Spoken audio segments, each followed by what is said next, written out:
Hi, everyone. Good to be back with you, Dr. Michael Miyasaki. And today we have our regular guest now, Dr. Ryan Walsh, the board certified endodontist. And we are both really excited today to talk to you about the indicator and the endoscore because now we've both been using this more, and it gets to be really fun. And I will tell you, Dr. Walsh and I were talking about, one of the things, and I did a short YouTube on this already, Ryan, was we think we have the canals cleaned out. We've used our files, we've used our irrigants, and then it's like putting the cork on the bottle, right? You take that gutta percha with your sealer and you just put it down in the canal, and you're just praying that the bacteria doesn't percolate up and create that champagne bottle, you know, uh, explosion of the tooth where the patient calls you up and says, "Oh, ever since you did that root canal, it's even worse than it was before we did Yeah, anything." right.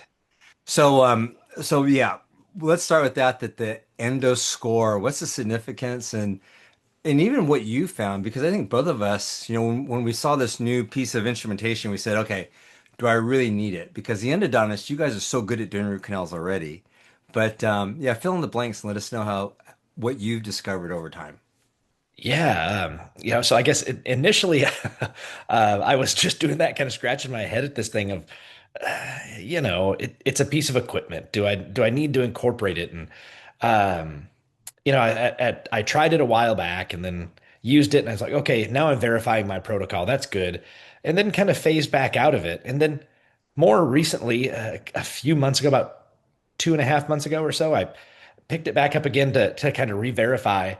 And it's amazing how what you think is predictable and what you're doing time and time and time again, especially as an endodontist doing root canals day after day.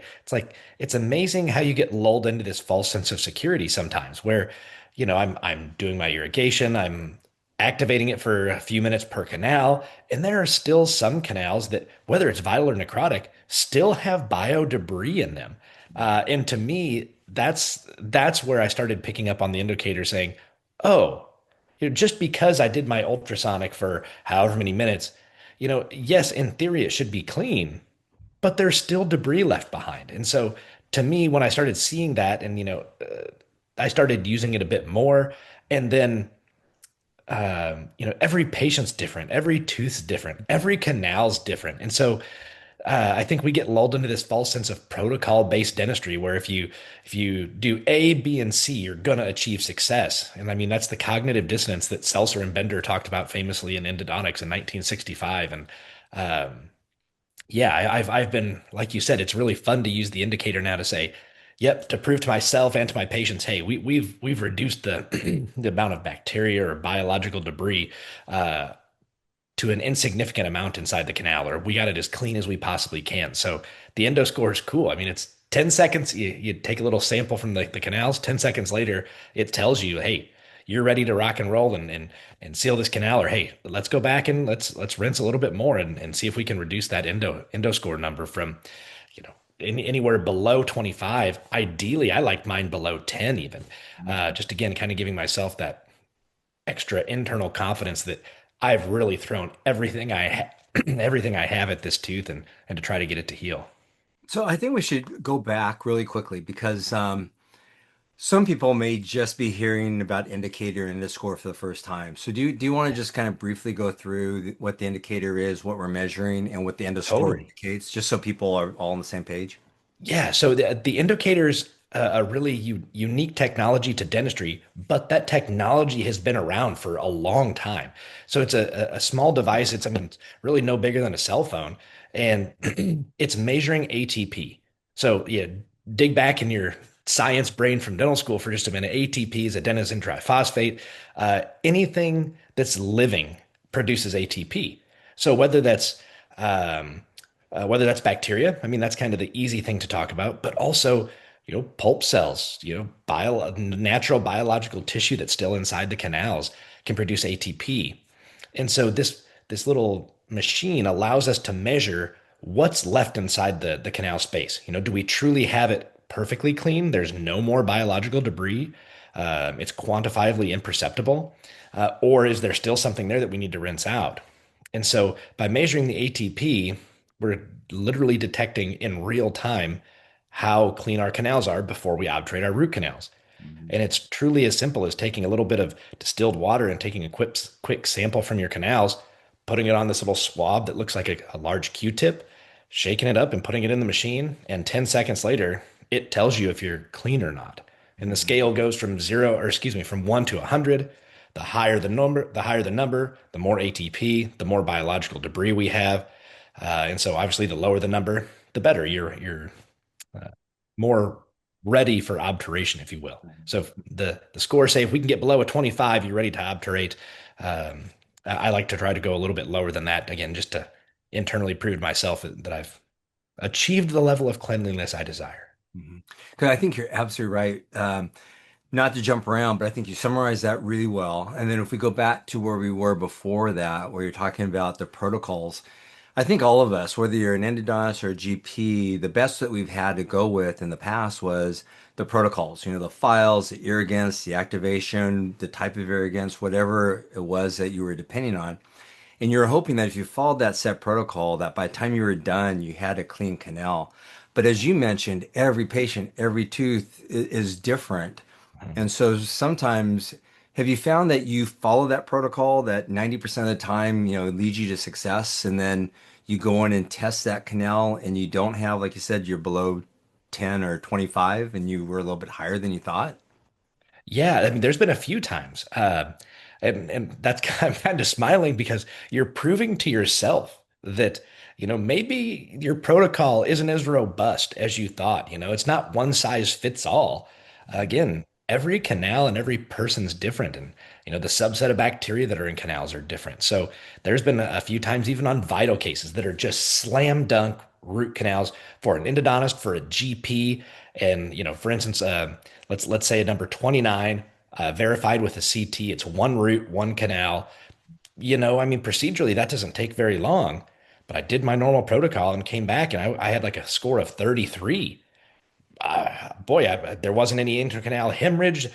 I don't know. Was there a lateral canal? Was there a little fin or groove? I'm not sure, but that should have been a slam dunk. Mhm.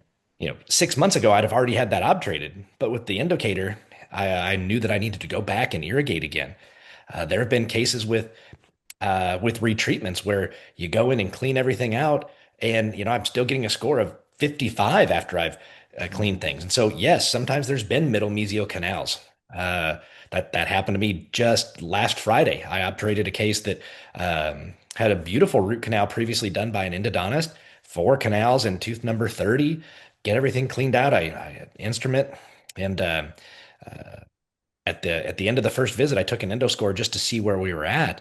And yeah, it was really high. And sure enough, there was a mid-mesial canal sitting there. And so things like that are where the subtlety of the indicator is really telling us or giving us viable information, saying there's a source of extra bacteria here. There's a source of some type of body fluid. We need to investigate further or place calcium hydroxide. It's a pretty cool adjunct to have in your clinical arsenal. Yeah, and I think that's a great point that you bring up. And then, if I'm, I don't know, personally, I think that every endodontist should have an indicator because, of course, you're getting the referral from another dentist and they want you to be 100% in all your, they want you to achieve 100% healing on all the cases they refer out For because sure. if it doesn't heal up, it doesn't look good for any of us. But let's say I'm a general practitioner and like the example, we're doing the single canal teeth and we think they should be slam dunks. Is there still a reason for me to you start using the indicator in your opinion? Yeah, at 100%. I think the indicator is really applicable to everybody who's doing root canals, whether you're doing one a week or whether you're doing 10 a day. I really don't think it matters. Um, and the reason I think that's important for a GP is that I think being a good GP is harder than being a specialist 10 times over because you have to be so good at so many procedures and be able to do them at the drop of a hat. You may be doing a crown prep in op one, but then you're be doing perio over in this op, and then you're doing an extraction or a denture adjuster or a root canal. And so having to be good at all of those things all at the same time is so challenging. So to have something like the indicator that allows you to then measure and say, hey, Okay, I may have been doing a hygiene check, but I came back. Now I can test my indicator. Yep, I'm at a 10. I am ready to obturate. But then even taking that a step further, a lot of GPs that I talk to, if they're doing a root canal, they're doing the root canal and then a post-core buildup and then a crown kind of all in a small time frame. Mhm. So if your root canal is the first thing you're doing, you're really building the foundation for that house. So if the foundation's on built on if the house is built on a weak foundation, you're setting yourself up for failure. So the first step is really critical, and that happens to be the root canal. So take the guesswork out of your obturation and prove to yourself before you do your post-core and crown prep that it's ready to go. Yeah, no, you're absolutely right. I think the general dentist, yeah, doing a root canal is shifting gears in a big way. So we're treating a TMD patient, airway patient, doing extraction, doing a filling crown, talking about aesthetics, and then we have to slow down and do a root canal. Yeah. It is a big shift. So I find the same thing that like this Tuesday, first thing, 8 o'clock in the morning, we had a root canal. And I've gotten to a point now where, when I do the root canal, so I have two test tubes ready to go, right? It's just so Yep. if I midstream and I've got a 30 and I want to take it down lower, I can clean it out a little bit more and do my second testing to see if I get it, like you said, below 10. And thankfully this day, I'm telling the patient, I said, we're using a piece of equipment that very few clinicians have, but this is like the missing piece of successful root canals because what I'm doing is I'm going to remove the tissue, the infection, the cause of, the toothache pain, and then I'm going to be able to test to be sure we have that tooth cleaned out thoroughly before we plug it up, seal it up, right? And I told him, I go, in the past, we've never had that. So, we went from, like, as you mentioned, being protocol based, that, okay, I'm using the right files, the right irrigants, and I got that canal cleaned, to now, I think, more evidence based where we can actually take a sample. And that really impressed the patient, because the patient says, so now you Yeah. know this clean. And, you and I mentioned it quite often that Dr. Gilbert says, this is the clean you can't see with a microscope. This is the clean you can't see with a radiograph. This is measuring levels of ATP, which are very imperceptible. And so it's a great tool, I think. Well, I was thinking the other day that it's kind of like the advent of loops or incorporating loops into practice that before you were using loops, you didn't know that you weren't seeing these things. Mm. Whether it's a crown margin or whether it's a perfect gingival seat or different things that you see under magnification. Well, the indicator is very much like that for endo. It's like you can't see the bacteria, you can't see how clean it is, but now we have something that we know we can measure. So we didn't know what we were missing until we were missing it. So I think you're absolutely right. Now we can see what we can't see, which is kind of Yeah. cool. So, let's go back to the underscore. So if you were doing a root canal, just hypothetically, and you did that test, well, just to go back to that. So I did one test. So on that one that we did this week, went back, we irrigated, and then I did my indicator score, and I got a score of 1. So I was pretty thrilled by Yes. that. But then I went back and, I irrigated a little bit more, endo ultrated. I didn't do a second test to see if I could get, sub 1, but I was happy with the 1. So I was happy about that. But um, how do you look at the scores? Like if you like you mentioned it, if you've gone through your protocol and now you do your indicator and your endo score isn't an 8 or a 1, but it's like a 55. Mhm. What are you thinking as a specialist? And just help me problem solve that. Yeah, the first thing I think of is I'm glad I had my indicator Yeah. because had I not measured, you wouldn't know, right? Ignorance is bliss, especially in endo world, because if the white line on the radiograph looks good, it's got to be a good root canal, right? Mhm. But if I'm getting ready to finish and I've done my irrigation protocol, EDTA, Chlor Extra, ultrasonic activation, dried out my canals, and I take my sample and see a 55. I'm like, oh, my protocol wasn't as robust as I thought. Or, maybe there's some virulent bacteria here. Or again, maybe there's other subtle clues of fins or grooves or extra canals. Or maybe there's drainage from the apex. I mean, there's a lot of things that can introduce bacteria or debris into the canal. And so at that point, like you said, I always have two vials sitting out for me or two swabs so that if I get that higher reading, I can come back, irrigate for another minute or two per canal with ultrasonic activation and take another. But if I take that second and I'm still, I went from a 55 down to like a 30, something is not as clean as it needs to be. Again, could it be the main canal? Could it be laterals? Any of that. So at that point, then I put calcium hydroxide, and I usually see that patient back because I know I need to do something different. I'm not shifting the needle enough to make it go time for obturation. Yeah, I think that's good advice. The calcium hydroxide, if you can't get it low during that first appointment. And I think another thing to remember is that just because you have a higher score doesn't mean you're doing something wrong, right? I mean, Right. it could be the unique anatomy of that tooth, or maybe the abscess, the apical abscess, or something that's a crack in the tooth that's feeding into that. So it doesn't mean you've done anything wrong, but what it's allowing you to do is make a decision about, okay, are you ready to obturate or not? So as you mentioned, if you had a 55 and you cleaned it out and you test again, it's still, let's say 45, it's still kind of high.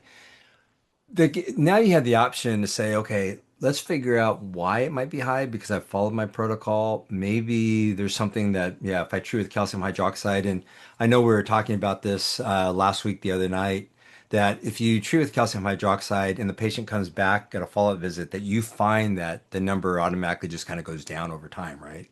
Yeah, with very, very few exceptions. Um, yeah, I've documented every case that I've ever done with Endocator. The type of tooth, the diagnosis, what I found, the scores. If I'm doing multiple scores, the multiple readings, and the second visit with calcium hydroxide after a couple weeks, it's very uncommon that it's not less than five. I mean, Mm. less than 10 for sure, but most of the time less than five. Many, many times it's one. Uh, So, yeah, again, I think that kind of goes back to our knowledge of saying that, calcium hydroxide is never really a bad thing to put inside of a tooth. And especially on some of these stubborn ones where now we can measure and say, we're not where we need to be. That's all right. That's all right. Yeah, you're not doing anything wrong necessarily, right? We're always quick to blame ourselves, whether it's lack of anesthesia, unclean canals, failing root canals. Like we're really quick to blame ourselves when, a lot of times, these teeth are funky teeth, or, there's extra roots and canals and patient's immune system. There's a lot of factors going into root canal healing. Now, but I just want to give everybody hope. There is hope. If Yeah. I can get a one, anybody can get a one. So I just want to reassure everybody. All right, so real quick, let's go back because the next thing is you've got me convinced that this is something I need, but how do I integrate it? Is it going to disrupt my workflow, or how have you found it? Because you're doing this all the time. Does it disrupt your workflow, or I what are mean, no, it's almost it doesn't add anything to your workflow. So literally, I finish with my Chlor Extra. Sometimes I'll run a little alcohol rinse in cases and aspirate. Then I just take a small syringe with distilled water, flush it into the canals, and aspirate it back. Squirt it onto the swab and put it in, and 10 seconds for the actual reading, maybe another 10 seconds for the actual sample collection. So 20 seconds. Uh, and then you have your score. I mean, I don't want to oversimplify it or sugarcoat it, but it's just that easy. And one of the coolest things about this, I've already mentioned one, is that it works on both vital and necrotic teeth, but it works with every irrigation protocol. It doesn't matter whether you're only doing side vented needle, whether you're doing sonic or ultrasonic or laser or genowave or odney. It doesn't matter what you're using because it's measuring how clean the canal is, regardless of the method you're using to clean it. so if I'm using hand files and sodium hypochlorite, I should still be able to get good scores, right? If I'm not using fancy Yeah, rotary instruments and all the fancy irrigants. So yeah, I think you for have sure. it isn't necessarily a specific protocol that drives success, but whatever protocol you follow, you just want to be sure that you've got a low score because that'll ensure greater success. Exactly right. Yep. You're really proving to yourself with whatever protocol you're using that your canal's clean. That's the down Yeah. and dirty.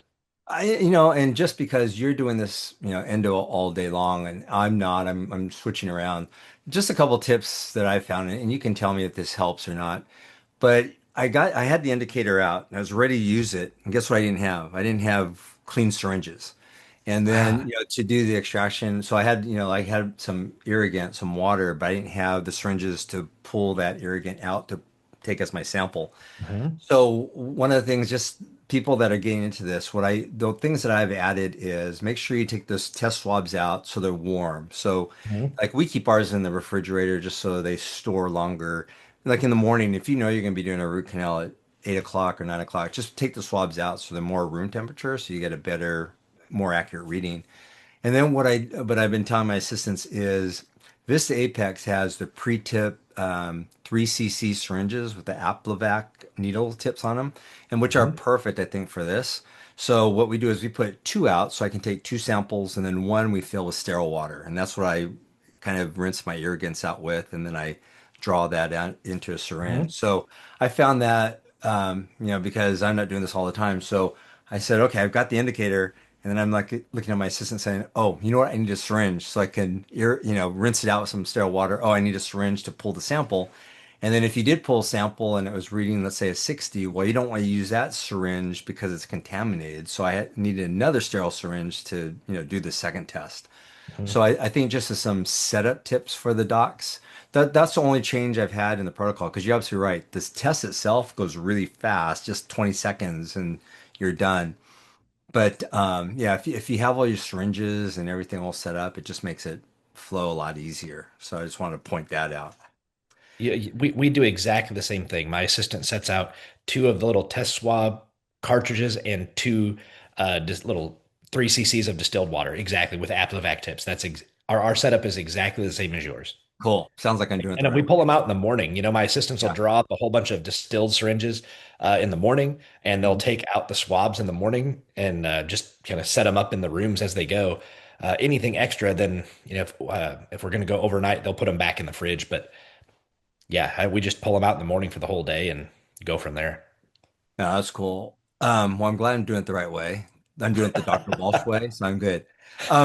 Another question, I mentioned it before when I was doing this week, I was really talking to the patient. Well, I've done it with all the patients I've used Indicator with. I try to always increase the value of the services that we offer. So I'm telling the patients, we're going to test the sample just to be sure we have the tooth clean before we seal it up.